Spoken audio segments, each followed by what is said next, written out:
안녕하세요. 저는 철없는 20대를 보내고 인생의 큰 사건을 30대에 겪고 이제서야 철이 든 여자입니다. 40대의 저는 더욱 현명한 사람이 되어 있을까요?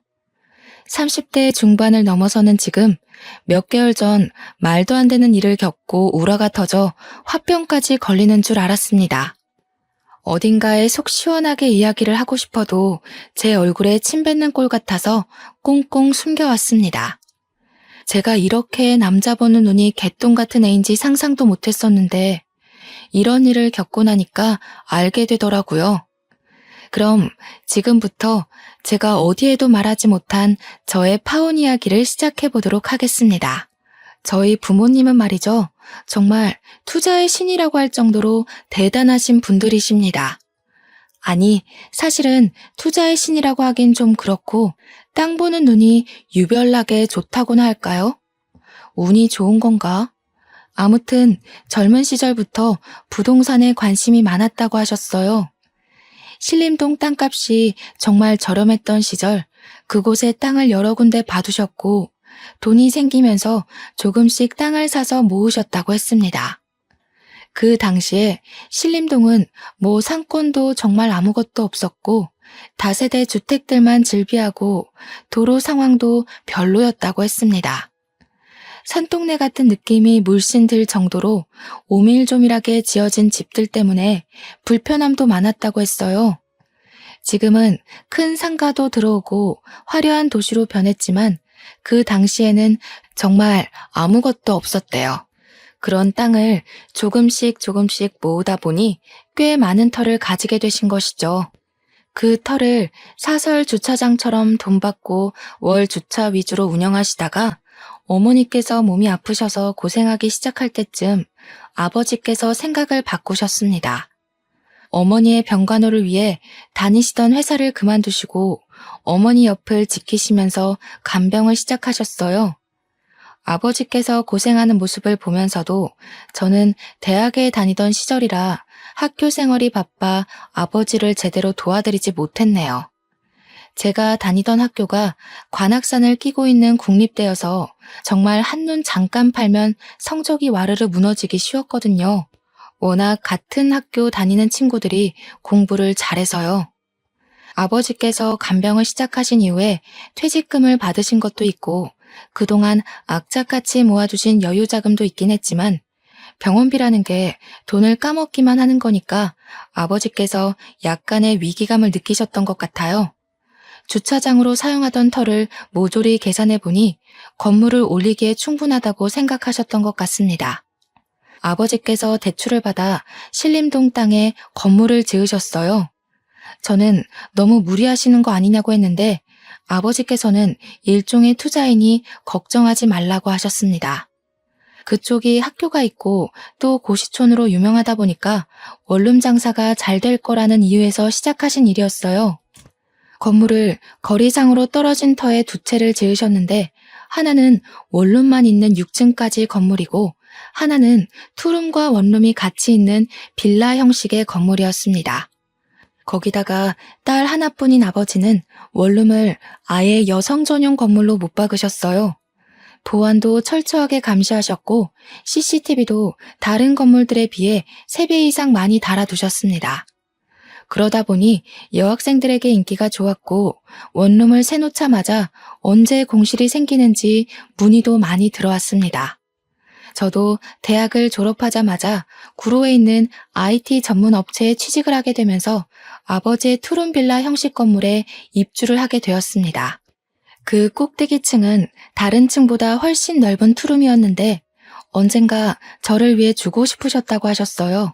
저는 기꺼이 그 집으로 들어가 둥지를 틀었습니다. 그렇게 회사 일에 적응하게 된 지 얼마 되지 않아 어머니의 병색은 나아질 기미가 보이지 않더니 결국 세상을 떠나시게 되었습니다. 아버지와 저와 둘이 남게 되자 아버지는 저와 함께 투룸에 들어오지 않으시고 어머니와 살던 본가를 정리하시고는 원룸으로 들어가셨어요. 원룸에 반지하 공간도 있었거든요. 아버지께서는 영 불안하시다며 1층 제일 바깥쪽 집으로 들어가시면서 원룸 관리도 하시겠다고 했어요.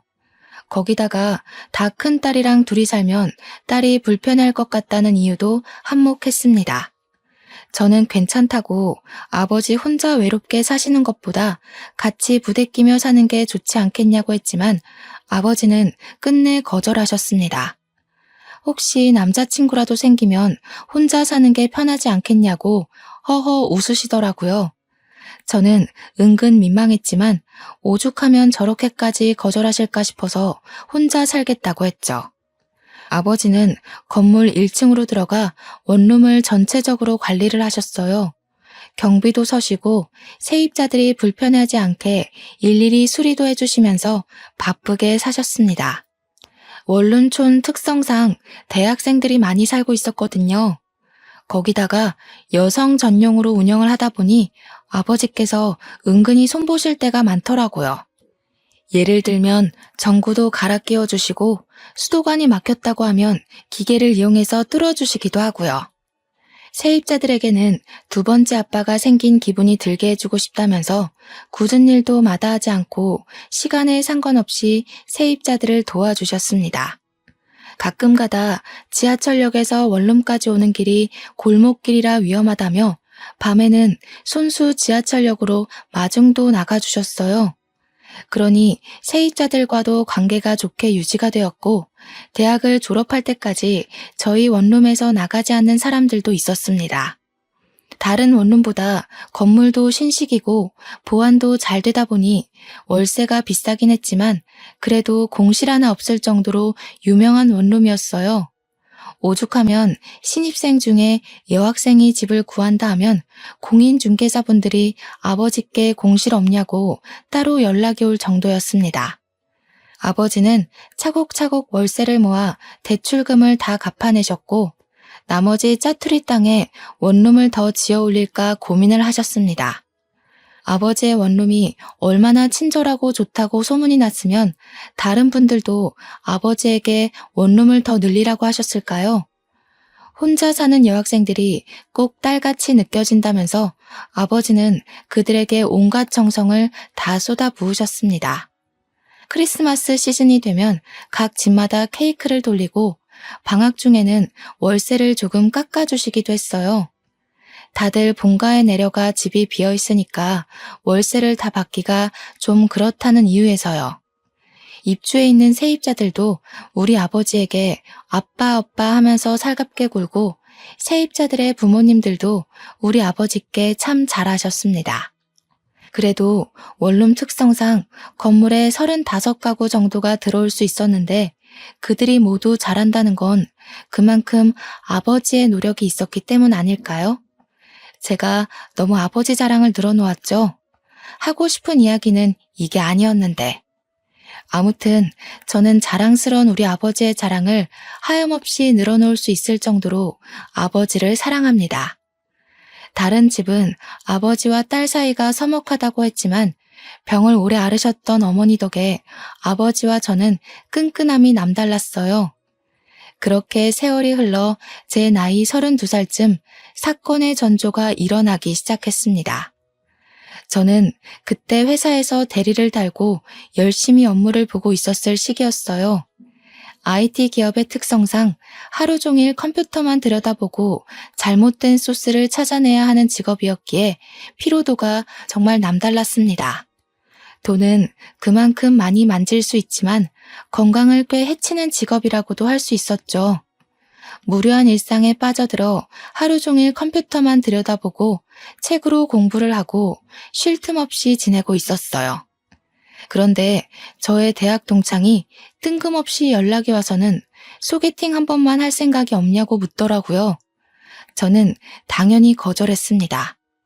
일이 바빠서 야근이 매일같이 밀려 있는데 남자를 만날 시간이 어디에 있겠습니까?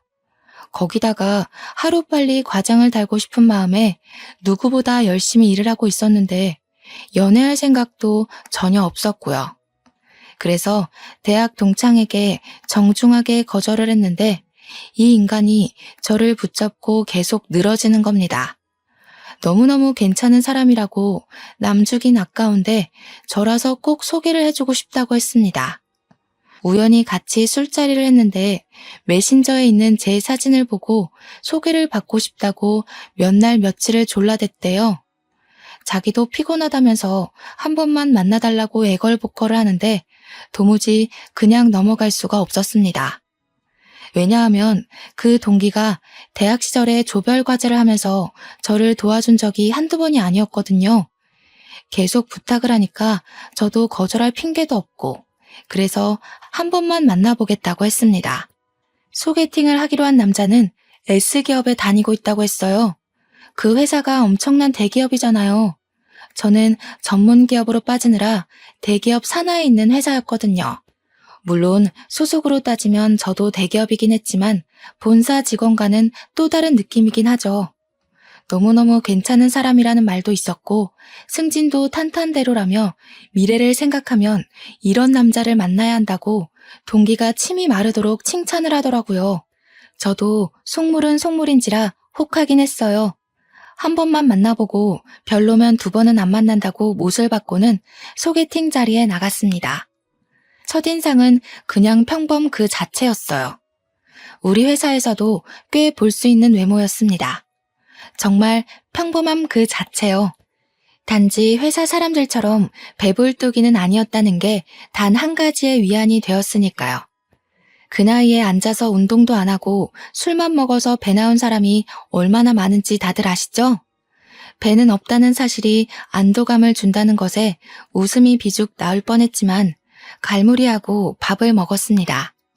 그런데 식사 매너가 꽤 좋더라고요. 남의 음식을 탐내는 사람도 아니고 막 흘리거나 묻히거나 하면서 먹는 사람도 아니었고요. 그걸로도 나름 플러스가 되는 모습이었는데 이 사람이 은근 유머 감각이 있는 거예요. 툭툭 던지는 말이 어찌나 웃기던지 오래간만에 그렇게 웃으면서 밥을 먹어본 것 같네요. 대화도 잘 통하고 전문 분야에 대한 이야기가 나오는데 은근히 용어도 많이 알고 하더라고요. 전공도 아니고 그 분야에서 일을 하는 것도 아닌데 대화가 잘 통해서 물어보니까 저를 만나고 싶은 마음에 공부를 했대요. 그런 모습이 전부 플러스가 되면서 평범하게 생긴 얼굴이 장점 같아 보이더라고요. 더 못나지 않고 딱 평균인 얼굴이 얼마나 다행인가. 못생겼으면 밥 먹기도 싫었을 텐데 하면서 저 스스로를 다독이고 있더라니까요. 대기업 다닌다고 은근히 저 무시하거나 으스대거나 할 줄 알았는데 그런 것도 전혀 없었어요. 오히려 저에게 그 어려운 컴퓨터 언어를 다룬다면서 저를 축혀 세우더라고요. 우리 회사 사람들은 여자가 일만 하고 사근사근한 맛이 없다면서 저를 깎아내리기 바빴는데 말이죠. 제 전문 분야도 아닌 사람이 저를 위해 이 정도로 공부도 해오고 저를 올려치게 해주는 모습을 보여주는데 누가 호감 가지 않을 수 있겠어요? 자연스럽게 소개팅남과 다음 만남에 대한 약속까지 잡아버리고 집으로 돌아왔습니다. 그날부터 매일 빠짐없이 저에게 아침 인사를 문자로 남기는데 너무 센스 있게 날씨를 알려주는 거예요. 오늘은 오후에 비가 온다고 하니까 우산을 꼭 챙겨서 나가세요 하는데 맞춤법도 틀리는 거 하나 없이 온점까지 정확하더라고요. 세상에 요즘 맞춤법 틀리는 사람도 엄청나게 많잖아요. 제가 얼마 전에 회사 사람이 뜬금없이 메신저로 모르는 개 산책이라고 보내서 모르는 개를 왜 산책시킨다는 거야? 하고 있었는데 그게 모르는 개 산책이라는 말이었어요. 제가 그날 얼마나 충격을 받았는지 정말 말로 하기 힘드네요. 애프터를 그 이후로 3번 정도 더 받아서 데이트를 했어요. 시간이 지날수록 단점은 눈에 보이지 않고 장점만 보이더라고요. 딱 자기 연봉에 맞는 차를 끌고 다니고 명품에 빠져있는 사치스러운 남자도 아니었어요. 물론 저도 대충 대기업에 다니니까 서로의 연봉이 대충 가늠이 가잖아요. 그 남자도 저의 행색을 보고 느낀 것들이 있었겠죠. 아, 우리 아버지가 건물을 2채 가지고 있다는 이야기는 하지 않았어요. 아무래도 요즘 조물주 위에 건물주라는 말도 있고 아버지의 재산인데 마치 제 것처럼 느낄까봐 일부러 말하지 않았습니다. 어머니께서 돌아가시고 받은 보험금에 원룸 월세 받은 걸로 대출금은 다 갚아서 온전한 아버지의 건물이긴 하지만 저희 아버지께서도 허튼데 돈 쓰시는 분은 아니시거든요. 항상 검소하게 돈을 모으면서 투자에만 화끈하셨던 분인지라 굳이 긁어부스름 만들 필요는 없다고 생각했어요. 보통 건물주라고 하면 외제차 끌고 명품 휘감고 다니는 사람으로 오해를 많이 하시니까요. 우리 아버지는 10년째 같은 구두를 신고 다니시고 밑창이 다 드러나도 수선을 맡기면서 오래오래 한 물건을 고집하시는 분이셨어요. 딴 마음 먹고 들이대는 건 제 쪽에서 거절이라 저는 꽁꽁 숨겼습니다. 그럼에도 불구하고 이 사람은 제 모습 그대로를 사랑해 주었어요. 저는 그걸 느꼈고 갑자기 타오른 사랑을 주체하지 못하고 저희는 뜨거운 연인이 되었습니다. 그때부터는 정말 다른 연인들처럼 주말에는 데이트하느라 바빴습니다. 나이 30 넘어서 국내 놀이동산에 가서 교복 입고 데이트를 했을 때 어찌나 서로의 모습을 보고 웃었는지요. 한 12년 만에 입어보는 교복이 그렇게도 어색하고 이상하더라고요. 예전에는 매일같이 입었던 교복인데 세월이 흐른 게 정통으로 느껴졌다고나 할까요?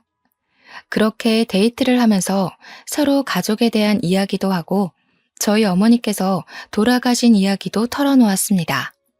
남자친구는 저에게 여동생이 하나 있는데 아직 고등학교 3학년이라며 14살이나 차이 나는 동생이라고 이야기를 했어요. 중학교 1학년 때 갓난아기가 집에 딱 동생이라고 들어오는데 너무너무 이상했대요. 어머니의 배부른 모습을 다 봤는데도 믿기지가 않아서 처음에는 받아들이는 게 힘들었다고 이야기를 하더라고요. 그때 예뻐해주지 못했던 게 미안해서 지금은 둘도 없이 챙기는 사이라고 했습니다. 사진을 보니까 뽀샤시한 게 너무 귀엽고 예쁘게 생겼더라고요. 제가 남자친구한테 장난으로 외모는 동생이 다 빼앗아간 것 같다고 너무 예쁘다고 이야기를 했어요. 남자친구도 알고 있다면서 공부도 엄청 잘한다고 특강 들으러 강남에 있는 학원에 다니는데 누가 채갈까봐 무섭다고 했어요. 그러면서 저한테 관악산을 끼고 있는 국립대 출신 아니냐고 묻길래 그렇다고 하니 동생의 목표가 거기라고 했습니다. 저에게 후배가 될 수도 있다면서 나중에 공부하는 방법 좀 잘 알려달라고 조만간 한번 보자고 했어요. 공부에 손을 놓은 지가 벌써 10년 이상이 흘렀는데 뭘 가르쳐 줄 수 있겠어요. 하지만 여동생이랑 친해지고 싶은 마음이 들어서 알겠다고 했습니다. 남자친구는 여동생에게 딱 하나 단점이 있다고 했어요. 너무나도 막둥이로 사랑만 받고 자라서 성격이 좀 모났다고 했습니다. 대학교에 가면 별별 인간들 다 모여 있을 텐데 거기서도 삐딱하게 굴면 학교 생활이 힘들 것 같다고 고민이라고 했어요. 너무 오냐오냐 키운 탓에 더 아나무인의 자기밖에 모르는 애가 된 것 같다고요. 저한테 어떻게 하는지 좋을지 모르겠다고 고민을 토로하길래 저도 외동이라 잘 모르겠다고 했죠. 근데 저도 나름 오냐오냐 자란 아이인데 저는 그런 성격은 아니거든요. 속으로 네 동생이 원래 그런 성향의 아이는 아닐까? 라고 생각했지만 굳이 입 밖으로 꺼내진 않았습니다. 그날도 별 생각 없이 강남에서 영화를 보고 꼭 가보고 싶었던 카페가 있어서 그쪽으로 걸어가고 있었어요.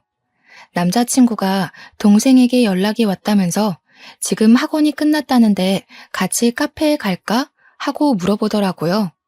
평소에 궁금하기도 했었고 한 번쯤 얼굴 익히는 것도 나쁘지 않겠다 싶어서 같이 가자고 했습니다. 역 앞에서 기다리니 저 멀리서 누가 오빠 하면서 달려오더라고요. 옆에 있는 저는 보이지도 않는지 남자친구만 보면서 달려오는데 사진에서 봤던 얼굴이랑 똑같았어요. 오밀조밀 예쁘게 생긴 게 딱 봐도 이쁨만 받고 자란 티가 나더라고요. 저를 보면서 웃으면서 안녕하세요 하고 인사를 하는데 인사성도 은근히 밝은데? 라고 생각했지만 그건 아주 잠시였습니다. 인사가 끝나기 무섭게 남자친구 팔짱을 딱 끼고는 둘이 막 성큼성큼 가더라고요. 제가 가고 싶었던 카페 방향이 아니라 이상한 데로 가길래 어딜 가냐고 물어보니까 여동생이 저를 보면서 제가 자주 가는 곳 있어요. 이러더라고요. 남자친구가 미안해하면서 다음에 다시 오자고 하길래 기분이 조금 상했지만 여동생을 만나는 자리니까 제가 양보했습니다. 그렇게 카페에 가서 주문을 하려는데 남자친구가 가서 주문하고 오겠다며 앉아있으라고 했어요. 여동생이랑 마주보고 앉아서 약간 어색한 공기를 느끼고 있는데 저를 쓱 한번 보더니 언니는 계산 같은 거 전혀 안 하나 봐요? 이러는 거예요. 그래서 제가 그냥 웃으면서 그게 무슨 말이냐고 물어봤더니 아니, 보통 커피는 여자가 사는 거 아닌가? 이러는 거 아니겠습니까? 대꾸할 가치가 없다고 느껴져서 그냥 피식 웃고 말았습니다. 무슨 벌써부터 조그마한 게 시누이 노릇을 하려고 하는 건지 조금 우습더라고요. 게다가 제가 IT 계열 남자만 득식을 한 곳에서 어떻게 꾸역꾸역 살아남았는지 모르니까 저를 만만하게 본 거 아니겠어요? 제가 남초 회사에서 큰 목소리를 내기까지 얼마나 많은 인내심이 필요했는지 쌈딱같이 굴어야 했는지를 모르니까요.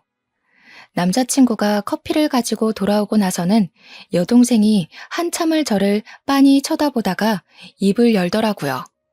다음에 만날 때는 선물 같은 거 준비해 오시는 거 알죠? 뭐 가지고 싶은 게 있어요? 수능 끝나면 안 그래도 선물 하나 해줄까 생각하고 있었어요. 어머, 언니 센스 있으시다. 그러면 저는 태블릿 PC나 노트북 가지고 싶어요. 이야기 들어보니까 대학 다닐 때 필수라고 하더라고요. 저는 깜짝 놀랐습니다. 뭐 끽해봐야 립스틱이나 파우더 같은 걸 생각했는데 거의 150만 원에 가까운 전자제품을 사달라고 하니까요. 게다가 그걸 왜 저한테 사달라고 하는지 그런 고가의 제품은 가족들에게 사달라고 하는 게 맞지 않나요? 저도 뭐 언젠간 가족이 될 수도 있지만 지금은 남남이거나 마찬가지인데요.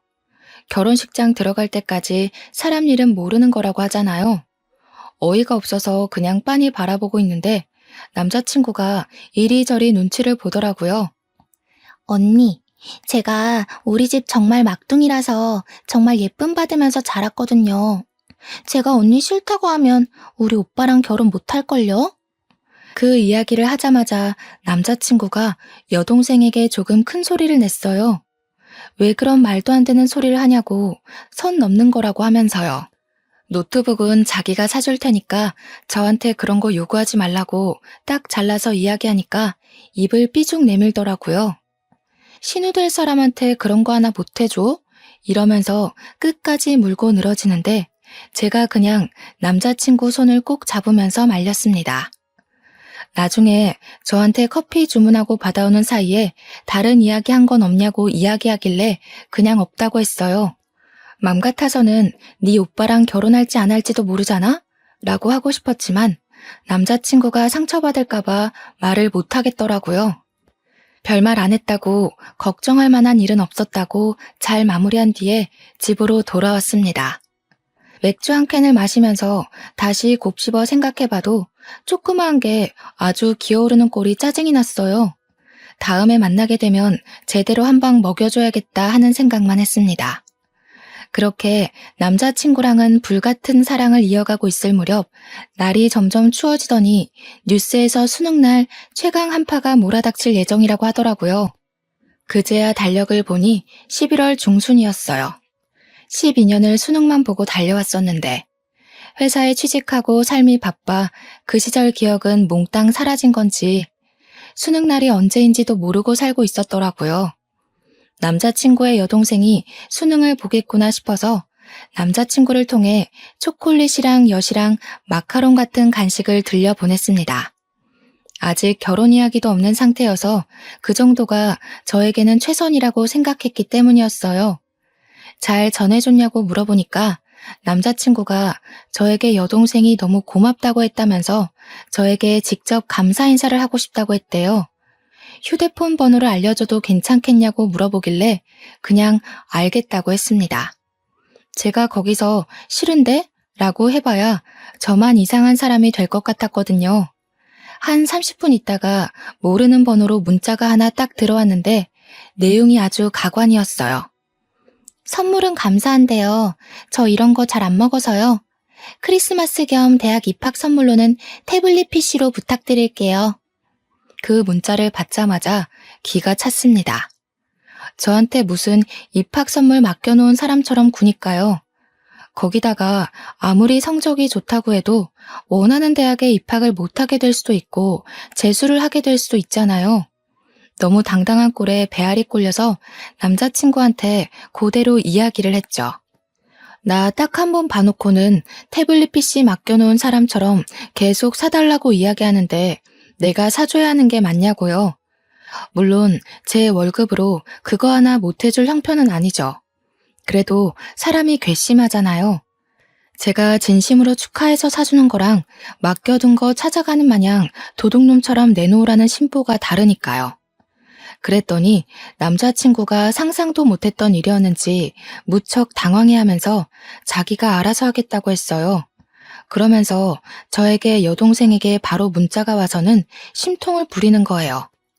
우리 오빠한테 뭐라고 일렀길래 오빠가 화를 내고 그래요? 언니, 우리 오빠랑 결혼 생각 없나 봐요? 두고 봐요. 결혼 생각은 누구 덕에 자꾸 사라지네요. 저는 그 문자를 보내놓고 여동생의 번호를 차단해버렸습니다. 제가 뭐라고 저한테 그런 소리를 해대는지 너무 어이가 없었으니까요. 남자친구는 저에게 계속해서 사과를 했고 일단 저는 받아주었어요. 여동생 때문에 이 사람과 헤어지자니 제 마음이 너무 깊었던 거죠. 그렇게 한파가 지나가고 대학 입시 합격 발표가 났는데 여동생이 정말 제 학교 후배가 되었더라고요. 집에서 학교까지 거리가 좀 있다면서 자취를 하려고 하는데 제가 신림동에 살고 있으니까 어디가 좋겠냐고 물어보더라고요. 제가 살고 있는 건물은 평수가 조금 커서 월세 내기가 벅찼는지 원룸으로 추천해달라고 했어요. 때마침 졸업 시즌이기도 하고 그래서 이 동네에 원룸이 와르르 빠질 때라 방 많을 거라고 천천히 알아보라고 했습니다. 저보고 같이 돌아다녔으면 좋겠다는 식으로 이야기하는데 여동생 보기가 싫어서 바쁘다고 거절했어요. 그래도 대충은 좋은 건물이 있는 곳을 알려줘야겠다 싶어서 몇 개의 동네를 추천해 주었습니다. 보안 업체를 끼고 CCTV가 많이 달려있는 원룸이 좋을 것 같다고 말도 해주고요. 당연히 저희 아버지 원룸은 말도 안 해줬어요. 월세 깎아달라고 할 게 뻔해 보이니까요. 귀찮은 건 싫었거든요. 며칠 뒤에 남자친구가 제 덕에 좋은 원룸을 계약했다면서 겸사겸사 밥이나 먹자고 동네에 와 있다고 하더라고요. 집 앞 근처라는데 거절하기도 좀 그래서 소화제 하나 챙겨 들고는 만나러 나갔습니다. 당연히 여동생도 함께 있었어요. 대학 입학한 게 신이 났는지 저한테 웬일로 살갑게 굴면서 언니 하더라고요. 그러더니 슬쩍 저한테 언니 이거 어때요? 하고 사진을 보여주는데 태블릿 PC더라고요. 태블릿 PC 논쟁은 이미 끝난 줄 알았는데 다시 시작인가 싶어서 머리가 지끈거렸습니다. 그래서 저도 그냥 무미건조하게 이 모델 내가 쓰고 있는데 괜찮다고 성능 좋다고 대꾸하니까 남자친구가 옆에서 또 여동생한테 뭐라 하더라고요. 지네 오빠한테 사달라고는 안 하면서 왜 나한테 이걸 꼭 받아내겠다고 저 모양 저 꼴로 구는지 짜증났어요. 밥을 먹는 내내 어떻게든 제 흠을 잡고 싶은지 이거저거 물어보더라고요. 언니는 혼자 살게 된 지 얼마나 됐냐? 혼자 살면서 남자 많았겠다. 언니 살림은 잘하냐? 혼자 산 지 오래됐는데도 못하면 사람 아닌 거지 뭐. 언니 태블릿 PC로 뭐 하냐? 그냥 유튜브 보고 할 거면 자기 주면 안 되냐? 그런 이야기들이요. 대꾸하기도 귀찮아서 묵묵히 밥만 먹고 있으니까 남자친구만 계속 좌불안석이고 그날 아주 기분 나쁜 만남 이후에 여동생과는 또 한동안 마주칠 일이 없었어요. 그렇게 봄의 끝자락이 찾아왔고 남자친구는 대학 생활에 빠져있는 여동생의 자취방을 꾸며주느라 한동안 바빴습니다.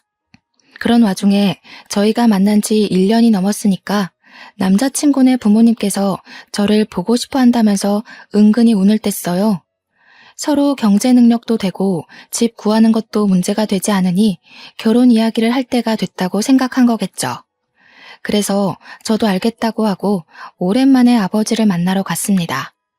남자 쪽에서 그런 이야기가 나왔으니 아버지에게도 알려드리는 게 당연하다고 생각했으니까요. 그런데 아버지의 얼굴이 많이 상해 있으셨어요. 불과 2달 전에 만났을 때만 해도 이 정도는 아니었던 것 같은데 어디 아프신 곳이 있나 걱정이 되었죠. 그래서 무슨 일 있냐고 여쭈어 보니 요즘 힘들어 죽겠다고 하시는 거예요. 원룸을 관리하시면서 죽겠다는 이야기는 한 번도 하신 적이 없으셨었는데 그러더니 아버지께서 1년만 참으면 된다고 하시더라고요. 세입자한테 무슨 문제가 있냐고 바로 여쭈어 봤죠. 원룸 특성상 2년 계약은 잘 안 하고 보통 1년씩 계약을 많이 하거든요. 그러니까 이번에 새로운 세입자들이 입주를 많이 했는데 그중 한 집이 좀 말썽이라고 하시더라고요. 벽지도 멀쩡한데 곰팡이 냄새 나는 것 같다고 도배도 새로 싹 해달라고 하고 뭐가 마음에 안 들고 저게 불편하다 하고 귀찮게 군대요. 전구 갈아 끼우고 하수구 뚫어주고 하는 건 다른 집들도 다 해주는 일이니까 그냥 묵묵히 도와줬는데 벌레를 잡아달라고 부른대요. 모기나 파리 같은 것도 다 잡아달라고 전화를 해서 귀찮게 한다는 거예요. 그래서 제가 미친 거 아니냐고 그런 걸 왜 해주냐고 전화를 받지 말라고 했죠. 그랬더니 아버지께서 딸이라고 생각하니까 무시를 할 수가 없다고 하시면서 저에게 왜 보자고 했냐고 물어보시는 거예요. 그제야 생각이 나서 남자친구네 부모님께서 저를 보고 싶어 하신다고 아빠한테도 소개해주고 싶다고 이야기를 했습니다. 자기가 미리 봐서 뭐 하겠냐고 결혼하기로 하고 나면 그때 보여주라 해서 알겠다고 했죠. 아빠랑 맛있는 밥까지 든든하게 먹고 그 주 주말에 남자친구네 부모님을 만나러 갔습니다. 그런데 그 자리에 꼴보기 싫은 여동생도 와 있더라고요. 인사부터 시작해서 이런저런 대화를 나누다가 대학 이야기 나왔어요. 예비 시부모님은 예비 신우의 대학에 자부심이 있어 보였고 저도 그 학교 출신이라고 하니 너무나도 좋아하셨습니다. 자취하는 동네도 비슷하던데 미리 친해지면 좋겠다. 참 야무지게 생겼다면서 저를 벌써부터 며느리 취급을 해주셨어요. 그런데 제 이야기 위주로 돌아가는 그 자리가 싫었던 건지 철없는 예비 신우가 분위기를 확 깨더군요. 근데 언니네 엄마는 왜 돌아가셨어요? 저한테는 아픈 이야기인데 저런 이야기를 아무렇지 않게 물어보는 게 솔직히 선 넘는 짓이라고 생각했어요. 그게 왜 궁금한데요? 아니 가족력이 있을 수도 있으니까요. 그런데 웃긴 게 예비 신우가 저런 이야기를 하는 동안 말리는 사람이 하나도 없었다는 겁니다. 그래서 저도 참지 않고 이야기를 했죠. 한 방 먹이고 싶다고 예전부터 생각해왔으니까요. 아가씨 들창코인 건 왜 그렇게 생겼어요? 가족력이에요? 이러면 기분 안 나빠요? 예비 신우의 얼굴이 예쁘게 생기긴 했는데 정면에서 봐도 콧구멍이 보일 정도로 살짝 들창코였거든요. 수능 끝나자마자 계속 코 수술하고 싶다고 노래를 불렀다는 걸 예비 신랑에게 들어서 알고 있었어요. 예비 시부의 반대로 코 수술을 못하고 있다고 들었는데 제가 딱 건드리니까 그 자리에서 갑자기 울고불고 난리가 난 거죠. 예비 신랑이 일어나자고 하길래 저는 아무렇지 않게 인사를 드리고 일어났습니다. 그랬더니 예비 신랑이 저한테 신우가 철없이 굴긴 했는데 거기서 저까지 꼭 그래야 했냐고 질책을 하더라고요. 지금 누구 편을 드는 거야? 나는 딱 한마디 했거든? 우리 엄마 걸고 넘어지는 거 절대 못 참는다고. 차라리 결혼하지 말자고 했어요. 그랬더니 예비 신랑이 놀래가지고 그런 거 아니라고 자기가 따끔하게 혼내겠다고 헐레벌떡 이야기를 하는데 믿을 수가 없죠. 제가 결혼 다시 생각해보겠다고 하고 화가 나서 집에 돌아왔습니다. 근데 예상치 못하게 예비 시모가 연락이 온 거예요. 저랑 만나서 이야기 좀 하고 싶다고. 예비 신우를 너무 버릇없이 키워서 미안하다고 사과를 하셨어요.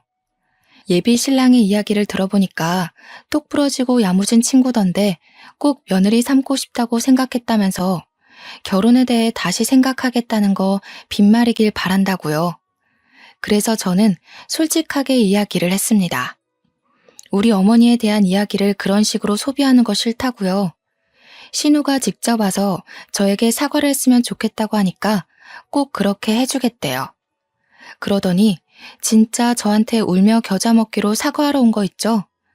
하기 싫은 티 팍팍 내긴 했지만 예비 신랑하고 예비 시모가 저한테 미안해하면서 그러니까 신우도 별 수 없죠. 저한테 잘못했다고 하길래 우리 어머니 이야기 2번 다신 입에도 올리지 말라고 하니 알겠다고 했어요. 그런데 이게 기폭제가 된 건지 시댁 쪽에서 더 질질 끌고 있냐고 이제 33살이니까 결혼할 나이가 됐다면서 빨리 상견례를 하자고 했어요. 뭐 신우만 아니면 나쁠 일 없겠다 싶어서 저도 좋다고 했습니다. 날짜를 맞추고 제가 예비 신랑에게 신신당부를 했어요. 절대로 신우의 입 벌리게 하지 말라고요. 우리 아버지가 상당히 자상한 아버지지만 제가 상처받는 꼴은 절대 못 보는 사람이라고 했습니다. 제가 결혼하지 말자고 한 것도 있고 강경하게 나오면 끝을 보는 성격인 걸 아는지라 예비 신랑도 알겠다고 했어요.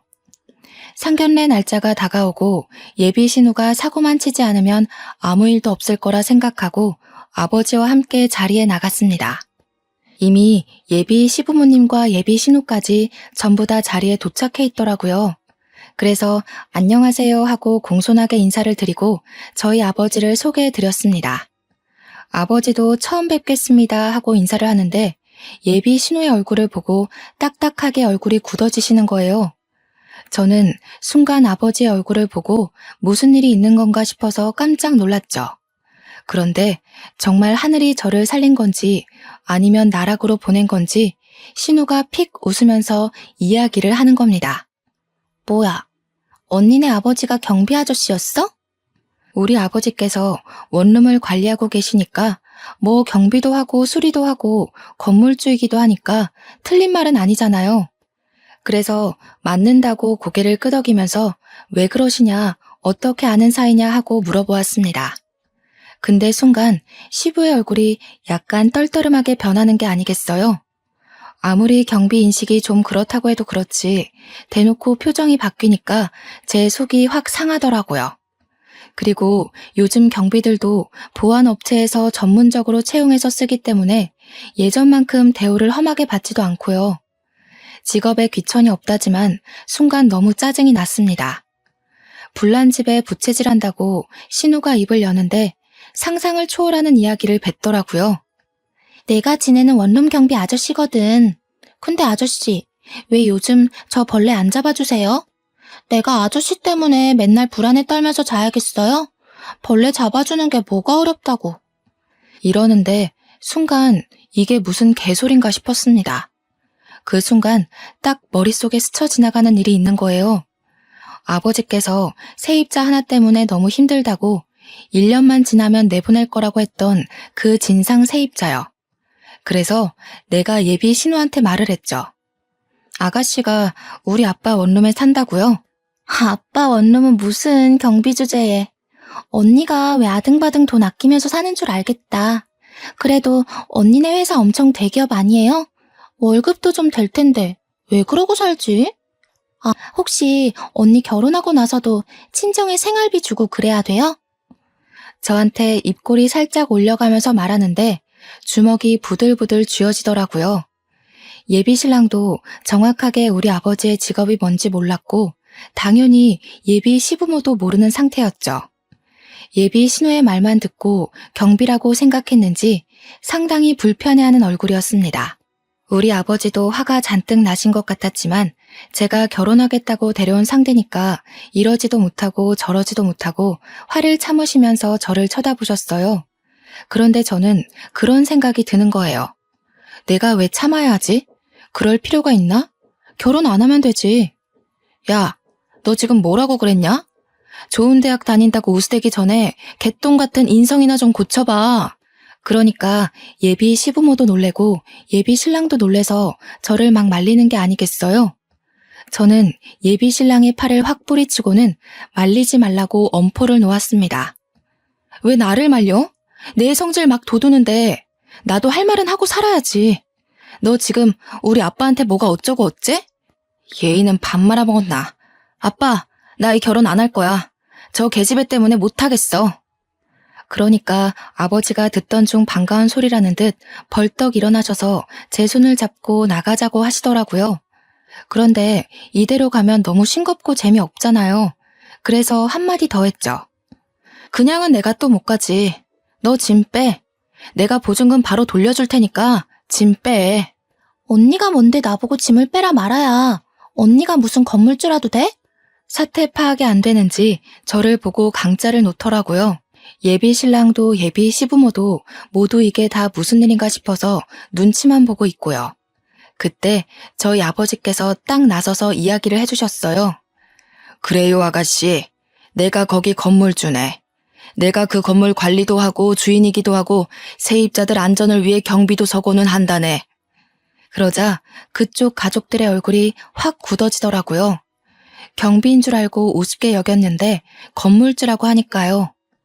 내가 호의를 베풀면 같이 베푸는 사람이 있고 만족하지 못하고 욕심을 부리는 사람들도 있더라고. 아가씨는 후자였지. 욕심을 부려도 유분수지 어느 건물주가 세입자 벌레를 잡아주나? 아가씨가 난리를 쳐서 내가 방역도 철저하게 하고 벌레 잡는 업체와도 계약을 했네. 그런데 아가씨네 방에서만 유독 난리도 아니더구먼. 쓰레기를 버리지 않고 쌓아두고 악취나는 옷도 켜켜이 쌓아두고 하수구 막히는 것도 아가씨 머리카락이 막아둔 거지 수도가 문제가 아니더라고.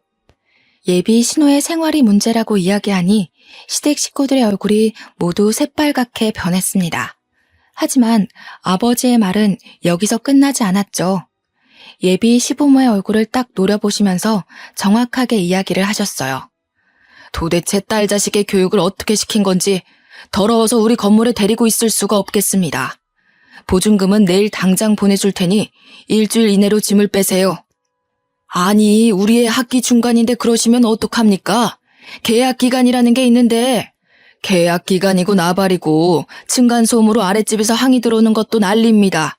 밤마다 뭘 하는지 윗집 옆집 아랫집 할 거 없이 남자랑 있는 소리 들린다고 다들 난리인 거 아시오? 내가 사돈 처녀 될 사람인 줄 알고 말을 아끼려고 했는데 사돈도 아니니 숨길 것도 없지. 우리 원룸은 여성 전용 원룸인데 남자를 끌어들였으니 계약 위반 맞습니다. 20살짜리가 남자랑 놀아났다고 하니 다들 얼굴이 사색이 되고 진짜 빨갰다가 파랬다가 파란만장하더군요. 우리 아버지한테 예비 시부가 건물주 갑질 아니냐고 하는데 아버지께서는 태연하게 계약 위반이라고 하셨어요. 원하시면 건물 입구 CCTV랑 출입 기록 다 떼어드리겠다고 남자랑 들어간 영상이면 되겠냐고 말씀하셨죠. 물론 다른 집도 남자친구를 데려오긴 하지만 그냥 눈 감아주시곤 하시거든요. 하지만 이 못된 계집애는 절대로 봐줄 수 없다 이런 생각을 하신 듯 했어요. 그러면서 원룸 인덕션 망가진 거, 세탁기 고장난 거, 화장실 거울 깬 거 다 합치면 보증금보다 많이 나올 것 같은데 어디로 보내주실 거냐고 쐐기를 박았습니다. 예비 시모가 도대체 뭐라고 살길래 저 모양이냐고 신호등을 짝짝 소리나게 때리는데 예비 신랑은 저랑 눈도 못 마주치더라고요. 저도 거기서 우리 더 이상 얼굴 본 일 없었으면 좋겠다고 너랑은 끝이야 하면서 아버지의 손을 잡고 나왔습니다. 시원한 가을 공기 맞으면서 딱 나오는데 갑자기 웃음이 확 터지더라고요. 아버지께 죄송해서 앞으로는 보는 눈 좀 키우겠다고 하고 아버지는 지금이라도 쫑나서 다행이라 하시고 둘이 오래간만에 떡볶이 사 먹고 맥주 한잔 했었습니다. 당연한 수순으로 아버지 원룸에서 그 못된 계집애는 쫓겨났고요. 아버지께서 인근 원룸 주인들이랑 부동산의 진상이라고 소문낸 덕분에 근처 좋은 방들은 얻지 못했다고 들었습니다. 저희 아버지가 건물주인 걸 알게 되고 제가 더 아까운 건지 뭔지 그쪽 집에서 여러 번 연락이 왔는데 다 차단해버렸어요. 저는 그 이후에 과장으로 승진을 했고 지금은 좋은 사람 만나서 알콩달콩 연애 중이랍니다. 한 번의 실패가 있어서 두렵긴 했지만 이번 사람은 정말 좋은 사람이라 믿고 의지하고 있습니다. 곧 프로포즈를 받을 것 같은데 살짝 겁이 나긴 하네요. 그래도 알을 깨고 나온 병아리처럼 결혼을 향해 한 발 내디뎌 보겠습니다. 저의 미래를 모두 응원해주세요. 감사합니다.